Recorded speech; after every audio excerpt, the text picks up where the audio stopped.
Ginger Lewman. Let me tell you a little about her. She is an education consultant and keynote speaker with ESDAC, a nonprofit educational service center in Hutchinson, Kansas. She specializes in project and problem-based learning, technology integration, and gifted and high-ability learners. She is a self-proclaimed STEAM maker. And she loves to get students involved in hands-on, problem-based learning experiences. She is passionate about helping educators rethink what teaching and learning can be in today's world. I am pleased to introduce today's Tech Madness keynote speaker, Ginger Lewman. Thanks for being here. This is me and who I am, and this is me on social media. I totally get that I haven't yet earned the right for you to care about that, but hopefully by the end of this you'll say, hey, maybe she's got some things that we want to hear from, and you'll want to connect with me there. But this is me, and that's really nice. I've got a question for you. Are you sitting next to people you already know? If you are, just say yes. Oh. See, here's my first challenge to you. See, I love conferences because I connect online, right? But when I come to conferences face-to-face, I want to connect with the people I don't get to see every day. Because if I get to see them every day, I can talk to them every day. So, are you sitting next to people you don't know? Good. If you're not sitting next to people you don't know, that's my challenge to you is later in sessions, separate. And then come back together and rub your brains together about what you learned. But I would love for you to right now, if you are sitting next to people you don't know, let's pretend this is church. Bow to your partners and introduce yourselves because this keynote is interactive. Talk to each other. I give you about a minute to talk to each other and introduce yourselves.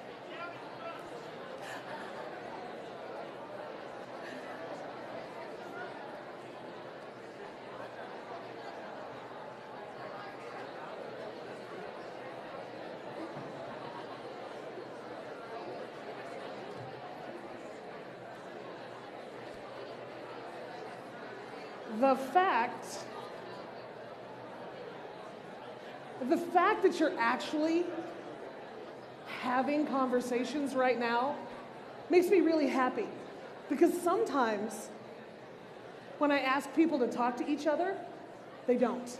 So this tells me something about you, Todd, that you guys are like excited to learn, to share, to talk to each other. I appreciate it. You're going to have some great opportunity during this to continue to talk to each other because I think my job, listen, I was watching the UCET16 hashtag yesterday as Mr. Big T Bailey was talking. Okay, come on, confess now. Did you have a tear fall? If you did, say yes.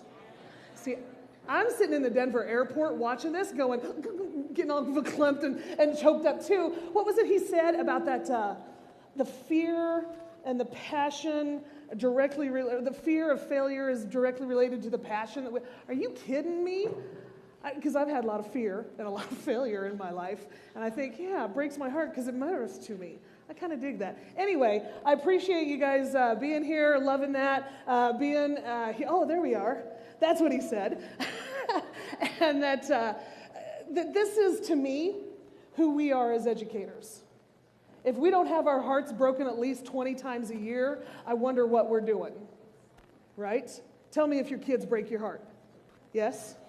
Absolutely. And that's what makes it important. That's what makes our work true, God's work with this. As we talk today, and as we go through hunting for the things that our children need, I want us to be thinking about what is it our kids need? Because when we come to these conferences, man, I am shiny girl, short attention span theater. Something shining, something new. I'm like, oh, I got to see that. Anybody else here like that? Say yes? Absolutely. Is that the tool that matters or is it their kids that matter? There you are. So sorry, vendors. It's our kids that matter. And then let's start there. I really want to give you maximum 45 seconds. So be efficient in your conversation.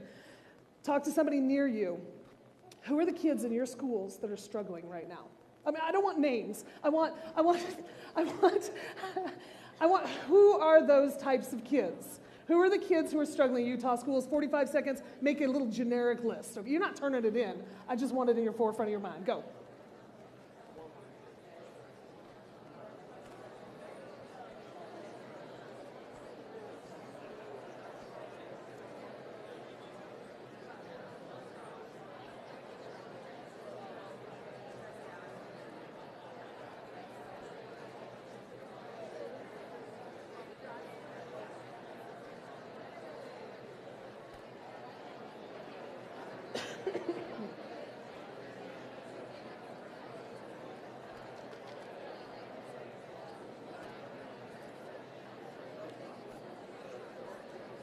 Okay, come back to me here. How many of you have at least 3 of the types of kids on this list? Say yay. Who am I missing? Right? Because here's the thing. We come to these conferences, we walk into professional learning, and in tech world, we look at the new, we look at the shiny, we look at the fun, but why? Every conversation that we have about learning something new, I want to start thinking about those kids who are struggling in our classrooms, right?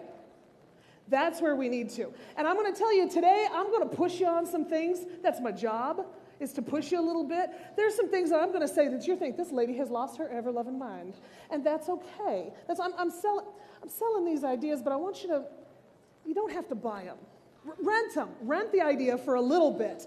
And run it back through against this list of kids. Because there's not one thing I'm going to say that's going to touch all your kids. Right? If it was, I probably wouldn't be standing here. But what's that thing? That thing that you found today or here or somewhere in the conference that you think, man, that stuff is a little crazy. That may run it by these kids. You promise? Promise? Try it through before you decide to let it go. Want to think about that. There's a guy named Phil Schlechte. He, smarter guy than I, does a lot of research on how kids react to school-related settings. Now, I'm a visual girl. Anybody in here a visual person? Right? When people say, Ginger, I want to pick your brain, I can't help but cringe because I picture dental picks and gore. Sorry. I got some laugh over there. That's some visual learning too. When I read this research from Phil Schlechte, I got to put it into some sort of visual. These are our kids in our classrooms, how they react to school-related settings. Right now, let's take a look at that and tell me, the majority of kids in Utah schools, or let's just say your district, where do the majority of your kids lie on that continuum? Where do the majority of your kids lie on that continuum? I mean, you've always got outliers, right? That's true. Talk to me. What do you think? Oh, I can't say. The bottom one is actually, it says rebellion. This is, if you've got kids, if you've got vandalism in your schools, you got kids at the straight rebellion stage. Right? I mean, let's look at these. This top one up here, this is kids who are like, yeah, I want more work. Let's do this. Man, we love to have, sometimes we love to have those kids, sometimes we don't, right? Truth. And then the second is the strategic compliance. These are the kids who are good to get, just long enough to get exactly what it is they want. Or, not to get what they don't want. Christmas is coming, and I'm going to be a good kid, but as soon as Christmas is gone, I'm going to go back and be my bad old self again. Do we have those kids? I was that kid, right? And ritual compliance, that's the kid who's in our classroom, because that's what kids this age do. You go to school, that's why I'm here, right? That next one, we retreat, that poor kid's drooling on himself, right? So where would you say the majority of kids lie? I hear people saying ritual. Anybody else? It breaks my heart. Most people and most school teachers, when I talk to them, they say somewhere between strategic and ritual. I want to run that by us in our in-services as teachers. Don't answer out loud. Where would you lie in your in-services? Right? Right. I mean, truth here, right? Because my guess is that whatever it would take to move you up that list, is the exact same thing that would take to move your kids up that list. So what is that? Is that choice? Is it voice? Is it hands-on? Is it movement? Is it a different place and time? I'm just asking the questions, right? You guys come on, go with this. I'm originally a social studies teacher. My first jobs were as middle school, high school social studies, so I talk in stories. After that, I started noticing that there were kids like me in my classroom, and we'll talk about that in a little bit. First story I want to tell you a story about two sisters. You with me on this? True story. This is a sister. We're going to call her Abby, because that's her name, and I can never do pseudonyms. Anyway, so this is a true story. Abby was the girl who we loved to have in the classroom. Think about this. She's the girl who, even as a young kid, would work really hard to get the top marks that she possibly could. Right? So there she is in junior high, going on into high school. And if she missed a point on an assignment or a quiz or a test, she would go up to the teacher, and not to grade grub, but to say, what did I do wrong and how can I get better? We love those kids, yes? Absolutely. Get on into high school. What do we tell kids that they need to do in order to be successful? Take the hardest classes you can, work hard, be well-rounded, right? Isn't that what we tell them? And Abby did exactly that. She took all the hardest honors courses that her little high school offered. She made all the top scores that she possibly could. She was in sports and basketball. She was there. She is, that totally 80s flavored, right? There she is in a trio. She was a singer, and no surprise, she gets to the end of her senior year, valedictorian, right? Got a full ride scholarship to the University of Missouri, Columbia, going to be a biochemical engineer major, right? No slouch, no slouch. Did I say full ride? Because when I say full ride, I mean full ride. She got housing, books, tuition, food, play money, right? Everything paid for. It wasn't called play money, but it was extra, right? By the end of her freshman year, she had lost every single scholarship that she had earned, with the exception of one that she couldn't lose because she graduated from a Missouri high school. By the end of her second year, the university had invited her to leave. By the next 2 or 3 years, she went to 2 or 3 different universities, racking up college debt, and still never getting a degree. Do we know children like this? If you do, put your hand high in the air, please. Absolutely. Let's armchair psychology this a little bit. What went wrong with Abby? What goes wrong with these kids? I want to give you a minute, talk to each other.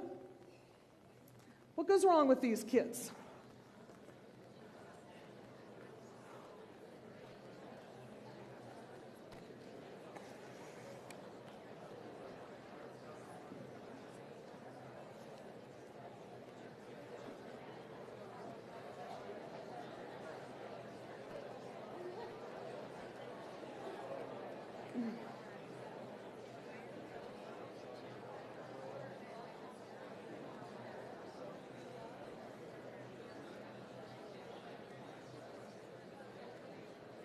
All right, y'all, I'm going to have you come back for a second. Please point to the person who said something smart. Point to the person near you who said something smart, right? I see that you two over here are all pointing to him, right? Good. Tell me what it was he said. Oh, you thought I was going to make you pick? No. You two tell me what it was he said.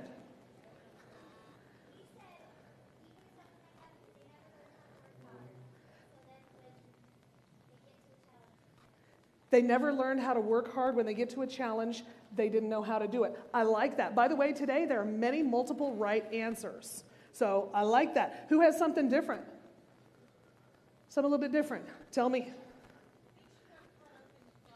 What do you mean? She got caught up in the process. What do you mean?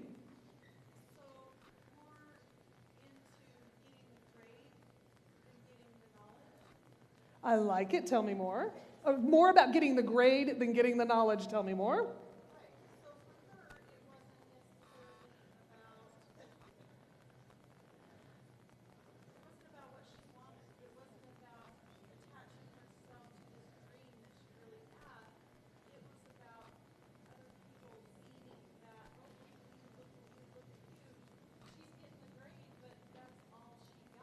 So what she's saying is it's less about what she wanted and more about doing what other people were telling her to do.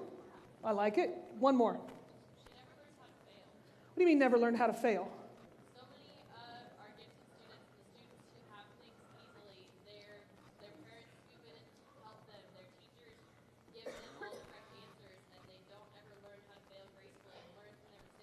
So you're telling me that we told Abby what to, when to, how to, and all she had to do was do. Do we have kids like that? Absolutely. And I think you guys are all right with this. She did that. We told her what to, when to, how to. When she got out of college, what happened? Ain't nobody telling her what to do. And she couldn't pass her Calculus 3 class with more than a C. And that was a failure in this college. Rough. See, I think that Abby was an amazing student, but a terrible learner. I mean, there's a difference, right? There is a difference. So what are we creating at our schools?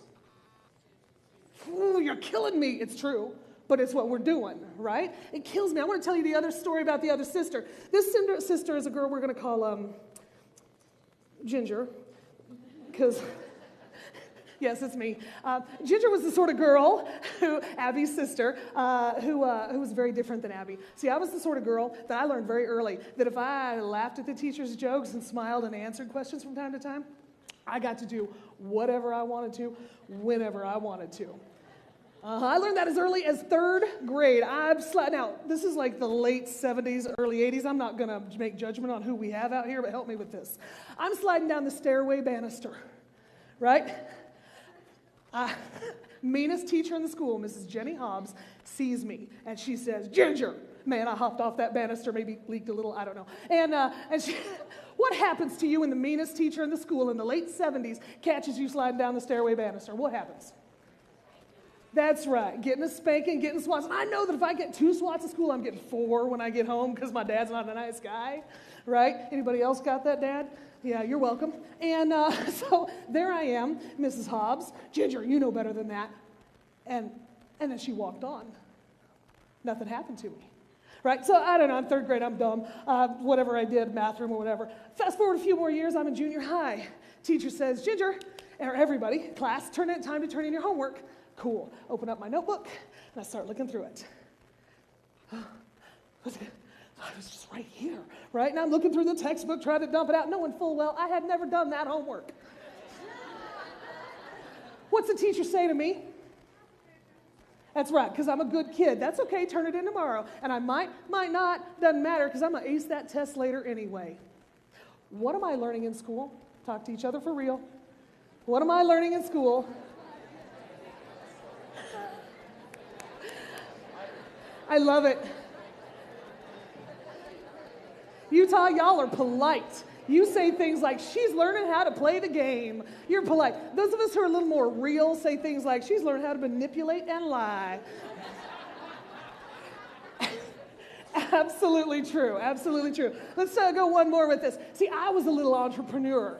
In 6th grade, I had a brand new business, and I was stoked, right? So my business was this. Kids, my classmates, my colleagues, my friends, if you needed an excuse because you didn't get your homework done or you didn't get that, and you need an original excuse that's guaranteed to work, I will provide that for you. Teacher's not heard it before. And just for a small fee. How many of my classmates took me up on that? Yeah, pretty much none. I think I needed some marketing help. But point is that don't we all have those little evil geniuses in our classrooms? We got to be keeping these kids busy because, question for you, was Abby a struggler in school? Should she have been? Was Ginger a struggler in school? Should she have been? Kick me in the butt with love, please. Right? Need that. So when you have that list of strugglers that you're thinking about, please add Abby and Ginger to that list as well. Because see, Abby and Ginger were part of the idyllic family. Absolutely. Dad's farmer guy, right? Stays home. Mom takes care of school. Mom's the girl who's involved. Girl Scout cookie chair, day camp director, PTO secretary, very involved in school. But you see, all that was a ruse. See, now all that was fake. Because what was really happening at our house, we couldn't tell anybody. Because what happened at our house, what we did as a family for a living, was very illegal.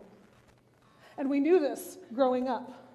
So when my sister turned 5 and I was 3, and then multiple years it's my turn to turn 5, imagine this. Imagine looking a 5-year-old in the face and saying, you can't tell anybody what we do for a living. Because if you do, the police will come and take us away, and you will never see us again. Right? See, I tell you this story not to make you say, oh, poor. That's not what this is about. What I want us to do is to think about the Abby and Ginger in the classroom and not assume we know who they are. Because there are kids in our classroom who have secret struggles. They're hidden in plain sight. Am I right? Say, yes, I am. So when we think about these kids and who's struggling, let's think about all our kids, yes? Talking about a modern learning environment today, I am assuming that if you're in this audience, you've drank some sort of Kool-Aid. Right? You're already wanting to do more and better. Raise your hand if you've got staff and colleagues back home who are not quite on that bleeding edge yet. Say yes if that's true. Right. So some of what I'm going to say today, you may roll your eyes and say, girl, are you kidding me? We've been doing that for 100 years. I'm going to say we have been or you have been. Because if your colleagues haven't been, steal my words. Make them your own and tell them back at school if they're powerful to you, okay? Okay. When we talk about a modern learning environment, let's talk about what a modern learning environment has been through the years. Remember, I'm a social studies teacher? You could read this. Maybe some people on the wings can't, right? 1801, the big invention was the blackboard. This thing now, I can write all the assignments up there and the kids can see it. That's awesome. Oh, I went backwards. Let's go forward. Back in time. In the 1960s, we didn't have to write everything. Did I skip something? Nope, I'm good. In the 1960s, we didn't have to write everything on the chalkboard anymore. We had worksheets. Woohoo! Anybody else do that? Chink, chink, chink, chink, chink with the old... Don't tell me I'm the only one. I don't know why. My classmates were doing it. I was like, okay, that's kind of fun. Okay. But that's, right, that's what we were doing. And in 85, the first computer's coming into our classrooms. Woohoo! And so the teacher's not making these anymore, right? We're typing them out and changing whatever, because this typing thing on the, who took keyboarding on a real typewriter? That's right. So you remember the little strips of white? When the computer came around, we could hit that delete key. Woo! Yes. All right. So that's the next step. That's nice. What are we asking the kids to do? Now, in 2008, we get the internet and Web 2.0, where kids are now building stuff and making stuff, like web quests, right? Right? So I'm going to go back here. In those modern learning environments, what changed? The tools changed, the instruction changed. Which was modern about this? Right? When we're talking about a modern learning environment, I'm talking more in tools, y'all. There are so many, y'all, more than half of you guys, by the way, I say y'all. People in Kansas don't say y'all. I just want you to know that. I'm from Kansas. We don't say y'all there. I'm just going to leave that as a disclaimer.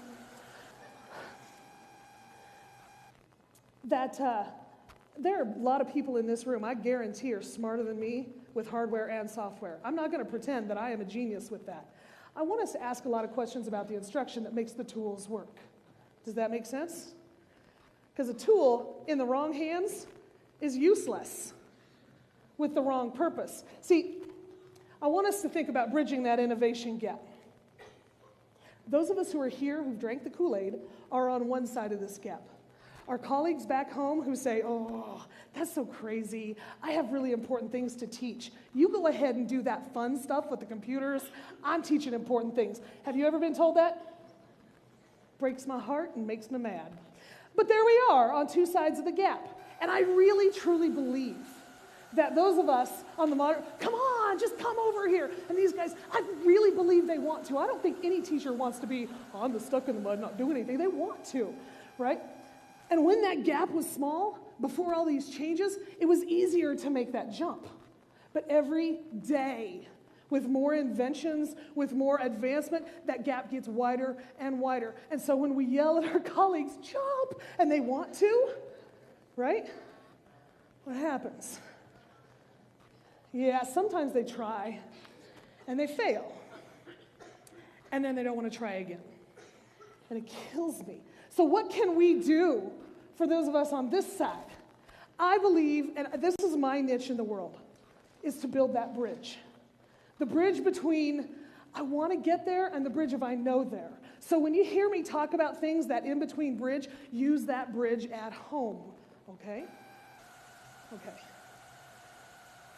I'm going to take a little drink here. This is a couple of kids called Chris and Jordan. The truth is, that's not their name at all. This is a stock photo. But Chris and Jordan are real kids. 2 days ago, I'm in a school in small town, western Kansas. When I say small town, I mean small town. I mean there are 100 kids in the high school. We have small towns like that here in Utah? Thank you. This is in western Kansas, not a lot of job opportunities. This boy, Chris, is amazing, doing really cool things. I'm talking to his principal about how cool this kid is with what he's building and things going on, and the principal says, yeah, you know, he and his girlfriend are pregnant. They're sophomores, 15 years old. And I said, what?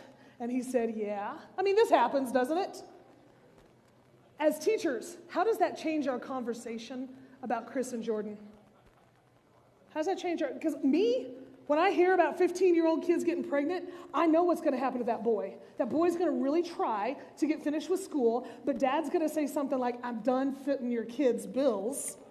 You need to get a job. Is this true? And our boy and our girl may not finish school.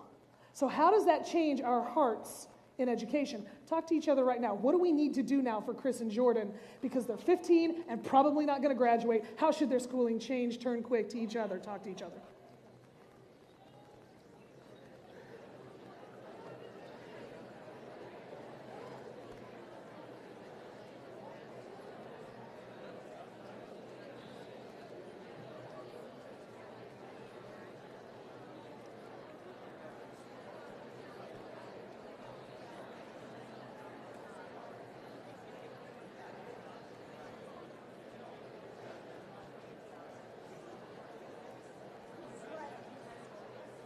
I think it changes two things in the conversation.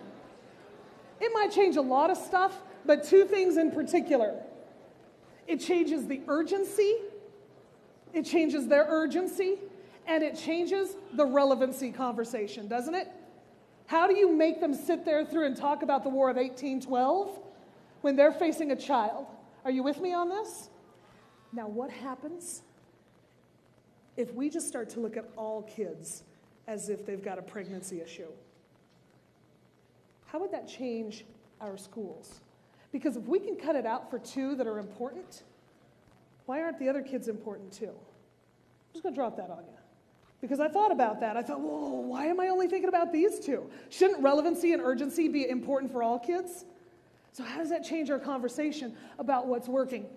I've got five things here that I want to talk about that we want to make sure that we have in a modern learning environment. I'm not reading this to you. I'm assuming you can read, and I don't read slides, or if I can help from it, right? So let's dive into this. Open education resources. If you're familiar with this, put your hand in the air, say yay. Very good. If you're not, say no. Yes, a good opportunity for learning. Right? Open education resources are those resources that we can find online and for my second favorite F word, for free, right? My first favorite's fun. I don't know what y'all were thinking, but it's fun and free. Very good. So these are the things that we can access using our devices, right?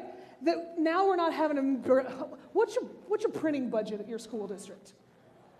Tens of thousands of dollars, if not more. I mean, in a small district, it's tens of thousands. If you've got a big district, what could you buy with that, right? This is the first step, the first conversation, where kids and teachers can now start to feed themselves, that they don't have to go to something. And if you are using an open education environment right now, put your hand in the air. It's where kids and teachers are having access to be able to find resources. How many of us, don't say it out loud, don't say it out loud and don't raise your hand, feel you're living inside of a little bit of a lockdown, blockdown environment? Because I think, let me go, I'll get there. Because I think this is true. When we lock down, block down, we're not keeping the kids safe, we're keeping them isolated. How does that change our conversation? Right? There's some things I wanted to go back and take a look at here. So, in our open education resources, some of the things we want to talk about is engagement. I had a teacher, I'll just say recently, that I was in her classroom, and she was a really great social studies teacher. She was sitting on her stool behind her podium, doing what we have stereotypical social studies teachers doing, right? Sitting there with her PowerPoint of all bullet points. As she read each bullet point, talked a little bit further than the kids were writing. Because she knew I was sitting in there watching her, so toward the end of the class, she says, okay, so, and she asked a question and told the kids, okay, get out your iPads to find out. And they all had iPads, but yet they were there with a paper and pencil. Okay, paper and pencil is sometimes appropriate. But I knew she didn't normally do that, because when she said, get out your iPads, the kids were like, what? Okay, all right. They get them out. She asked the question. Kids are fumbling with their iPads, and one kid, boom, spits out the answer. And she says, you're right. Okay, when she said you're right, what happens to the rest of the minds in the classroom? I'm done. I don't need to look anymore, right? And so she said, the kid read it off it was about the Constitution, one of the amendments. He said, it's the 10th Amendment, and it says blah, blah, blah, and he reads it out. And she said, oh, now do they have that out to the side? Can you read it, what it says in plain English? He said, no, they don't have that on here. And she says, yeah, they do. And he says, no, they don't. She goes, where'd you find your answer? He said, I Googled it. And she goes, oh, I wanted you to get in your textbook. What's the problem with this? If he can Google the answer, one, what's she asking? But two, she says you have to go to this one source to find the answer. And disappointed, and so now he knows I can't just Google and try to find an answer. What is she teaching him? Ooh, turn to somebody and say if you've ever heard that happen in your schools.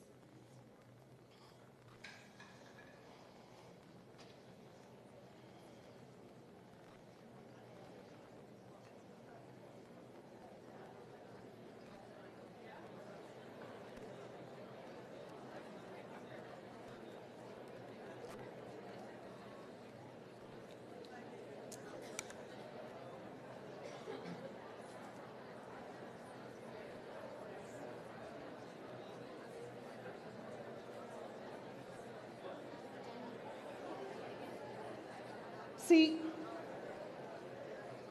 I understand that in a keynote, I'm supposed to talk at you and you're supposed to politely listen, but I can't do that because what this classroom was missing is the exact same thing I think my keynotes would be missing, and that's engagement. If I'm talking at you, you're thinking all sorts of things, but when you talk to somebody else, in those conversations you've already had in this room this morning, if you've heard something that you were like, yeah, that's a great idea, put your hand in the air by talking to somebody. See, that's where the engagement's happening. If you hear from me, you're hearing from one slanted point of view. But when you got that engagement, man, that makes all the difference in the world. And I want to practice what I preach. So what needs to be true in order for your district to shift toward having access to these open education resources? What needs to happen? Trust? I love that answer. Most people say bandwidth. That's true too. It's true too. But trust. I love that answer. Whoever said that, you're my new favorite participant. Love you. Right? These are the things that we have to have conversations with back at home. And if you're a good leader, by the way, if you're an admin, throw your hand in the air. Oh, look, they're like, meh. Okay. 2, good. If you're a leader in your school, throw your hand in the air. Oh, a few more. If you're a teacher in your school, throw your hand in the air. Welcome to the world of leadership. Those of you with your hand, absolutely. So good leaders who want to make change in their schools and in their classrooms, these are the sorts of questions we want to ask back home. If you're not using, totally just brought that finger out. If you're not using open education resources in your schools, start the conversations. Because that, to me, is the exact first step. It's the first step and it's the most basic step. Those of you who are already using it, great. How many of us are using some sort of flipped classroom model? Say, yeah, good. Those of us who are not, say, no. What a great opportunity. Now we have access to the resources. Now we can do stuff with them, right? The flipped classroom basic concept is the traditional classroom. I'm the teacher. I talk at you. I teach you. You go home and practice those Common Core math problems that we see on Facebook. Yeah, right, you're doing your homework at home. Who's doing the homework at home? Thank you, real. It's mom and dad doing the homework at home, or they're trying to, and then they're posting on Facebook about how crappy our schools are. Yes? That's killing me because, one, mom and dad are not teachers, nor should they really be asked to be. I mean, they are teachers, but not of the content we may be throwing out. So in the flipped classroom model, traditional idea of flipped classroom is that there's a video that they watch at home which gives some instruction or some resource. It doesn't have to be a video. And when they come back to class, then we practice it with the teacher who can actually help and provide instruction and conversations about what it is they're learning. How happy would your parents be if you guys did more flipped classrooms in your schools? See, that's an iffy thing, isn't it? Because some parents may not be happy because they don't have access. Well, how do I? But some parents might be ecstatic about, oh my gosh, the instruction's happening at school? How awesome is that? You know, where it should be happening. If we're in the elementary classroom, I hear a lot of times, well, my kids don't have access at home or they can't take their computers at home. If this is true, I see some nods. Say yes. Right. So what do we do? Let's team teach with ourselves. My favorite way is to make that hostage video. You know what I'm talking about? Where you're standing in front of a screen and you've got a whiteboard back there and you're just kind of talking like you would be. It's a hostage video. Right? Right? It feels like it, but it's okay. It's the first place to start. It's not pretty. And you give some, how long should flipped videos be? I hear 6 minutes, I hear 3 minutes, I hear, right. You know what it's not? It's not your 45-minute lecture. Right? It's not your 45-minute lecture. And what the cool thing is about flipped classrooms is it's less about making the video and less about the instruction flipping, and it's a whole lot more about watching yourself as a teacher teach. You remember when you were a student teacher and they asked you to video yourself? How many of you were horrified? And even today, when people video themselves, even as more experienced teachers, we're still horrified. And it causes us to rethink what we're doing and how we're doing it. And we see that we do a lot of repetition. And we think, maybe I should cut that out. Maybe the kids would like it better. Why do we do repetition? Because the kids ain't listening. They're not listening because we're talking at them. What if they were doing? Then they had a need to know, right? These are the things that we want to be asking back in our schools. That if we want to start moving toward this type of instruction, where the kids are starting to take some practice and ownership in the classroom, and the instruction's happening at school, at home, with a little bit of the practice in the classroom, these are the things we want to be asking back home. I don't have all your answers because I'm not at your district, but we can brainstorm some things if you're interested. I want to move forward a little more. What's your hunch about them? Will they work for your kids? What's going to be the hurdle? Because, see, I want us to identify the hurdles. Talking with the principal the other day, he says, well, I'll be the naysayer on this. I'll be the naysayer. I said, why are you being the naysayer? Why don't you just be the person who identifies the struggles so that we know what the struggles are and figure out how to get over them? Yes? We need those people who are always raining on our parade. I almost said peeing on our parade, but that's inappropriate to say on stage. Right? We want them, and we need them in our room, in our schools. I think that when we're faced with change, we react in one of three ways. Oh my gosh, there's something different there. Those of us, I need to know who you are. Those of us who are like, oh my gosh, something different. And man, we get on that dock and we just jump into the water and they're like, yeah, let's do it. Right? And there are some of us who are like, change is coming. Let me just dabble at the edges and kick around a little bit. And then there are others of us who are sitting on the beach, right? And we watch those dock jumpers come up in knee-deep water with like stuff in their teeth, right? And they watch the people who are kick the glass and the rocks so that when they get up off their seats on the beach, they know exactly where to go and when to go. Who are you? Which one of you is on this. You, which one of these is you? Are you a dock runner? If you're a dock runner, put your hand up. I love you crazies, so am I. I totally am. And we need each other. But what happens is that the dock jumpers look back and they're like, look at you, you're not even trying. You're just barely, of course it's not going to work for you. Let's get in there. And those of us who are the kickers look and say, but you're crazy. And these people, the dock jumpers look at the beach people and think, retirement train's coming, get on it. Ashamedly, I might have said that in my life. And it's wrong, because we need all three, don't we, in order to make some real change happen. Another point, once you've got your flipped classroom down, now it's time to take it to where it truly is student-centered learning. If you're doing project-based learning, which, by the way, is not the same thing as doing projects. If you're doing project-based learning in your schools, say yay. If you wish you were, say yay. Right.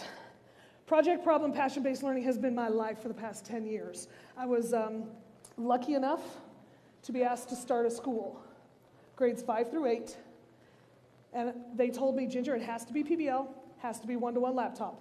I got 2 days of training with the Buck Institute, and they said, go. And it was me and 16 kids, grades 5 through 8 all together. Remember I told you I'm a social studies teacher? Right, so I'm teaching all the subjects. Delicious, delightful. I call that baptism by lava. And I got to learn real fast because I didn't know what I was doing. They asked me, they said, Ginger, are you good with technology? I said, absolutely. Here's what didn't happen. Ginger, are you good with technology? Because there's nobody with wires and pliers. If one of your laptops breaks, can you fix it? But they didn't say that. They said, are you comfortable with technology? I said, yes. Because in my mind, I said, I understand the Microsoft Office suite. I know how to put attachments to emails, and I can surf the web. Are you comfortable with technology? Yeah, I am. Good. And I'm hired. First day of school, we open up the boxes. Kid gets a laptop, and I go, oh, crap. Really, seriously, for about the first year, my 5th grader, I had one 5th grader who was my tech support. And then Twitter, for real, thank God he was mostly honest. And thank God I wasn't really. I mean, I grew up dishonest, so it made it real easy for me to spot him when he wasn't, right? I can see you. Anyway, 5th graders aren't good at lying, thank God. And then Twitter came around, and my life changed. All of a sudden, I'm the one bringing cool stuff to the kids. And my little tech kid is like, where'd you learn that? I'm like, I know. These people in New York or in California or in, somewhere that's not Kansas. Because nobody in Kansas was doing what I was doing. And even if they were, I couldn't go visit. I was busy, right? So how do I, on my free time, connect with other people? That's at social media. If you have a good Twitter account that you really use, put your hand in the air. And when I say really use, it means that you didn't use it during conferences only. I mean, and you probably have more than 100 followers. Oh, because if you only have 25 followers and it's all the people at your school, why are you doing that? Just walk down the hall and talk to those people. I want to connect with people I don't know. Again, rubbing those brains together, right? And let's learn some stuff, get some friction happening. So, what's the difference between doing projects and project-based learning? Quick, turn to each other. Look, they're tag teaming out. I love it. Sorry. What's the difference between doing projects and project-based learning? Talk to each other.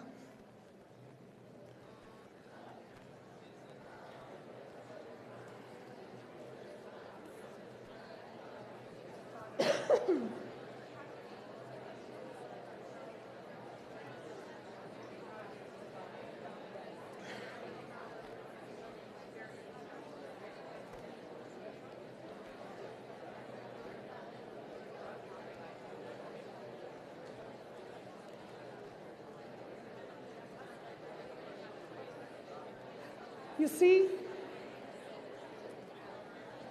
there's a lot of things to be said about how they're different. But there's also a lot of ways that they're similar. One, they're messy, and teachers love and hate them, and students love and hate them both. Am I right? That school that I built I say I built it. Really, the students and the parents and I built it. 16 kids to start with, not a big deal. The next year, I guess I thought it was Field of Dreams. If you build it, they will come. They did not. So we had 5 8th graders who went on to the high school, and I had 11 kids. Woohoo! And I thought, we're going to die. And so I started talking to the parents started talking to each other, and the next year we had 25. Next year we had 54. The next year we had 76 and had gone that was 5, 8, and had also picked up kindergarten through 8, right? That was another group of kids. By the end of the time I was there, we were K-8, good and solid, and building the high school. This thing was working, right? At its core, there are many, many, many ways to do project-based learning right. The gurus will tell you it has to be this, it has to be that.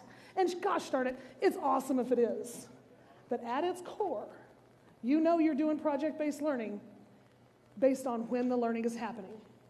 If I read a chapter, if I do an activity, if I do a lesson, if I watch a video, and then I build something to show you what it was I learned, that's a project. If I have a challenging question or a tasty challenge or something that I'm like, oh my gosh, I have to know the answer to it. I don't know how do I find that answer? I don't know, let me dig in it. That's project-based learning. One is learning and then doing. The other is learning by doing. That's the difference. Many, many flavors to what else you can add. But if you're doing that, you're doing project-based learning. Oh, we talked about that. Good. I'm checking time. I'm going to go ahead and just come through these. This is something I like Katie said, I'm really passionate about these things, and I want to talk to you. Project-based learning in the elementary classroom, man, I got you. Project-based learning in the high school PE class, I got you, right? So how can we make this? And project-based learning, I'm going to say this right in front of this crowd, and I know what I'm saying. You don't have to have technology to make it work.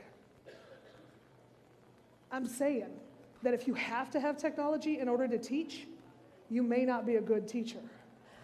But that being said, if you have the technology, it takes us further, faster, deeper.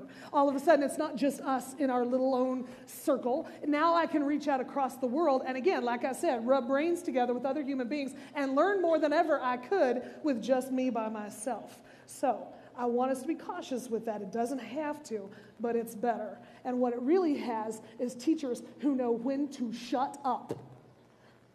Unlike me standing on the stage, I guess, right? It's when to be hands off, when to say, man, I don't know. So how are we doing that in our schools and our classrooms? We want kids to be invited into owning their own learning. What would happen? Could Ginger fake her way in a project-based learning classroom? No way. How about Abby? We're not telling her what to, when to, how to anymore. All of a sudden, she's having to think and learn how to make plans so that when she gets out on her own, she can do stuff. And you know the kids who really come alive? It's those kids who are told every day how wrong, slow, weak, and stupid they are. We do that in our classrooms, don't we? I mean, I get it. We're teachers. It's our job to help kids get smarter, right? And so I have to show them where they're wrong. But I don't know about you. If I'm told multiple times a day by multiple people how wrong, slow, weak, and stupid I am, why am I going to want to come to school? And we wonder why kids are wearing black and flipping us off in the parking lot, right? Project-based learning allows kids to work on their strengths first. Strengths first. So how are we going to make sure that we're really doing PBL, not just projects? I told you I wasn't going to read slides. These are things that you as leaders, if you're wanting to take it to the next level, use the tech, not because it's shiny, but because kids are building things that matter in the world with it and are solving problems. That's where the magic happens, right? I'll move on past that one. I believe this with all my heart and soul. I can't stand up here and say, I know everything. I am the source. Are you kidding me? According to the state of Kansas, apparently I'm an expert in having to do with everything from American history, from the beginning of time to now. I'm an expert in everything having to do with everything that's ever happened in the world from the beginning of time to now. I'm also an expert in having to do with every culture, language, religion, from every part of the world from the beginning of time to now. I'm also an expert in having to do with micro and macroeconomics, and that's all of it. You kidding me? There's no way I'm an expert in any of that. I am an expert in teaching and learning, and I am an expert with kids, right? So knowing that, how can I get the kids to learn to reach out beyond me? That's hard. Because as a teacher, we're supposed to be in charge and in control. That's what I love about using tech, is now I don't have to be the one, because kids can Google real fast and tell me how dumb I am. Okay, so I am. Show me, prove it to me. Oh, and by the way, mtv.org doesn't count, right? Show me something real, and let's figure it out together. And that's where Maker Education jumps in. That's where kids move from that STEM classroom, which I love and appreciate. It's better than how we were doing science and math all in isolation when really they're the same dadgum thing, right? Now we can move from still I'm in charge of what projects we're going to do with STEM into what are the kids in charge of and doing, right? What are they building? What are they inventing? What are they learning? What are they doing? And now they're coming to us and changing the world. How many of you are using maker spaces or genius hours? I love you. How many of you have considered it and you're trying to make that happen? This is my biggest caution for you. We want these spaces to happen. Genius hour. What's genius hour? Genius hour is that thing where 20% of the week the kids get to spend doing something of their own passions. When's the last time you asked a kid what their passion was? You ever heard crickets when you asked them? I don't know what it is. They don't know because they've never been asked or never been had an opportunity to learn that. So we're setting up these genius hours where they get to explore what's cool, what's fun. And we drop in some thoughts and ideas. We drop in spheres, we drop in hummingbird robotics and coding, and we drop cool stuff, and the kids love it. My caution is this. When we build these things out to the side, are we doing it as a side dish or a petri dish? Because if it's a side dish, teachers say, oh, I don't need to be hands-on. They're getting that over there. I'm just teaching the important stuff, and nothing changes in the classroom. When you have a great opportunity to go study over there and say, why is it the kids are coming after school to continue to do this stuff? And how can I bring that into my classroom to change the kids' whole world? Because this is 20% of their time. I love Genius Hour, but dadgummit, why can't we do that 100% of the time in my content area that matters too? Turn to somebody and say, this lady's full of hooey. Or, why couldn't we? Talk to somebody right now and say that. I know what time it is. I'm getting you there.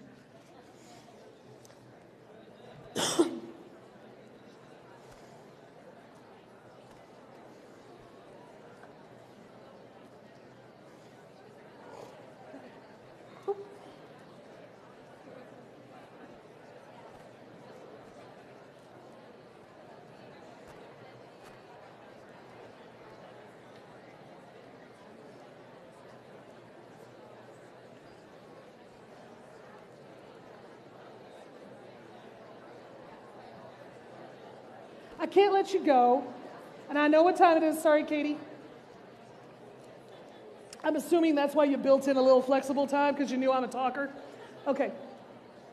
I promise.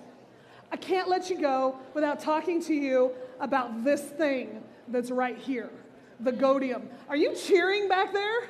Are you You guys know about the Godium. Okay. You saw this thing, and you're like, why has she got her computer on that when there's a perfectly good podium over there? Right? The truth is that I get to be on a lot of different stages in a lot of different classrooms, a lot of different locations, and all of them are different. Do you know how hard that is to come up and just be like, oh, let me figure out your configuration right before I talk to a couple of people, right? It's a little nerve-wracking. And so the idea that my friend Kevin Honeycutt, if you know Kevin Honeycutt, say yeah? I'm glad you like him, me too. Kevin Honeycutt is my partner, been my partner in education for about the past 10 years. And this man, if you've not met him, is crazy in a good way, right? And his idea is, he's the same sort of thing. We both work and talk, and he says, I want something that's universal. So that when I come up, see, let me turn this around for you. This is more than a podium. This is actually my suitcase, right? This is just the lid that pops on back here. And I can put all my tech supplies in there. This time, not only did I put my cardboard makerspace stuff in there and put it on a plane, I also put this stool in there for a reason. You see, that's a student-created project. There are some kids who said, let's do something. Let's make something. And Kevin said, I have a need. I don't have time. And he explained what his problem was. The kids out of cardboard, that thing right there is cardboard. It's cardboard that's painted. It's called the Godium. Go podium, go podium, right? And he says, help me out with this. Kids put their heads to it. These guys are just old farm boys out in western Kansas. You recognize what this is? Yeah, man, that is Google SketchUp. What does Google SketchUp cost? Or is this called SketchUp now? What's it cost? Free, right? Absolutely. They decided this is what it might look like. Apparently that's Kevin. It will be soon. And they built this thing. This is version 1. Kevin said this is too heavy because Kevin's a pack horse and likes to carry a lot of stuff. It actually was too heavy for me too. I didn't get to bring everything I wanted to in it. Also though, we need to be able to have a seat on stage sometimes and talk about things a little more intimately. Or maybe you're a musician. And these kids made this as well. It's at different heights. And this little foot thing here is adjustable. So I can pop this out and go higher with it, and they can make it and customize it to what you want based on your leg length. How many of you are thinking about makerspaces, or you've looked at makerspaces and you've seen those delicious pieces of furniture that were made in some factory in China? Why don't we have kids make our sturdy furniture? I'm going to confess this right in front of you. Wasn't sure I was going to. The kids came in. We have a makerspace at my company, our nonprofit educational service center, ESDAC, and we need stools. We said, bring us in 4. I looked at that. I also looked at the weight I weighed that morning. And I thought, holy moly, is this thing going to hold me? Because we got big children, don't we? Don't we have big kids? How embarrassing is it to sit on something and have it break? So I grabbed the stool and I took it in another room because I didn't want to break it in front of them. And I sat down on that thing carefully. It didn't creak. Put my foot on this, adjusted myself, wiggled, and that sucker didn't break. I came back out, I told the boys, I said, what's your weight load on that? What's the maximum? They said, well, I don't know. I said, well, it holds over 300 pounds. So it's going to hold just about any kid, right? If this is interesting to you, I want to show this to you and talk to you more about these sorts of things that the kids, good farm boys, right, are doing. This is them, right? The Go Godium. If you want to see who they are on Twitter, check them out. It's at Go Godium. Give them a little love. They're farm kids in western Kansas, just a few kids in their school, and this matters to them because are they going to manufacture them, or are they entrepreneurs now and are going to outsource the building somewhere else so that they can make money and continue to grow their own brain? What can your kids do? Are your kids that much different in their small schools or the large schools than my kids? Absolutely not so. Let me run this on down here. I want kids to be making things. I want them to be the next experts. What's coming next down the pike? Not just to be someone who's told what to, when to, how to. Not to be told, how am I gonna... They wouldn't pee if their pants were on fire. You got those kids?